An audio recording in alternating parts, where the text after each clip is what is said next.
Hello everyone. JEE mains 2025 में एक बहुत ही इंपॉर्टेंट कॉन्सेप्ट पर सवाल पूछा गया था जिसको हम मेथड ऑफ अनडिटरमाइंड कोफिशिएंट बोलते हैं और बहुत बच्चे इसको मेथड ऑफ सब्ट्रैक्शन के नाम से भी जानते हैं इसको।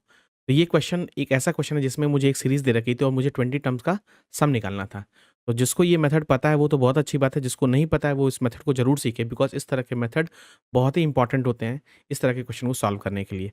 तो इस तरह के सीरीज़ को सॉल्व करने के लिए तुम्हें दिख रहा है 1, 3, 11, 25, 45, 71। ये ना तो एपी है, ना तो जीपी है, ना ही एजीपी है। तो इसके लिए हमें ये चेक करना पड़ेगा कि भाई इसका पहला डिफरेंस क्या कर रहा है। तो अगर तू पहले डिफरेंस को क्रिएट करने की कोशिश करेगा तो यहाँ पे तेरे को 2 मिलेगा, यहाँ पे तेरे को 8 मिलेगा, यहाँ पे तेरे को 14 मिलेगा, यहाँ पे तेरे को 20 मिलेगा एंड सो ऑन। तो अगर देख सकता है कि यहाँ पे जो पहला डिफरेंस है, ये क्या ये एपी में आ रहा है कि नहीं आ रहा है? येस, बिकॉज़ इन दोनों का जो डिफरेंस है वो 6 आ रहा है। तो इसका मतलब अगर तूने ये फर्स्ट डिफरेंस निकाला तो ये बेसिकली तेरे को एपी में मिल गया। तो हमेशा याद रखना मेरी जान कि अगर कभी भी किसी भी सीरीज़ को सम निकालना है मेरे को और अगर उसका पहला डिफरेंस एपी आ गया, तो इसका मतलब इस सीरीज़ का जो जनरल टर्म होगा that will be nothing but a quadratic in terms of n, an square plus bn plus c, that is nothing but the quadratic in terms of n। और ये बेसिकली ए बी सी जो है ये coefficient है and that's why this method is called as method of undetermined coefficient. अब हमें A B C निकालना है तब जाके मुझे इस सीरीज का जनरल टर्म मिलेगा। तो अगर मुझे ए बी सी निकालना है तो मैं 3 इक्वेशन यूज करूंगा। जैसे एन की जगह मैंने अगर 1 यूज किया तो T1 is equal to a plus b plus c मिलेगा मेरे को। And a plus b plus c का मतलब पहला टर्म T1 मतलब 1 दे रखा है क्वेश्चन में। और अगर एन की जगह 2 डालेगा तो T2 मिलेगा which is nothing but 4a plus 2b plus c मिलेगा which is nothing but how much. Second term कितना है मेरा ओरिजिनल सीरीज का 3 है। और अगर तू एन की जगह 3 डालेगा तो ये बेसिकली T3 मिलेगा which is nothing but 9a plus 3b plus c मेरी जान। और वो कितना दे रखा है 11। इन तीनों इक्वेशन का यूज़ करके ये जो कोफिशिएंट है वो तो निकाल सकता है।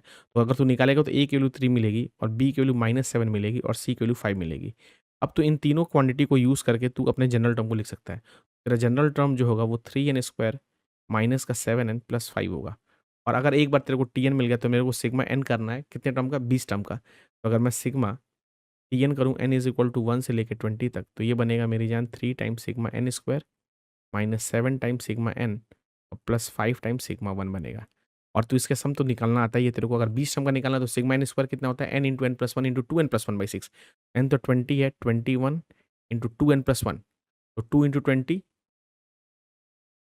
2 इंटू 20 40, 40 प्लस वन 41 बाई 6 मिलेगा। ये मिलेगा हमारा 7 into n plus one by two, 20 into 21 by 2 मिलेगा प्लस 5 इंटू और सिग्मा 1 20 टर्म्स के लिए तो बेसिकली 20 मिल जाएगा।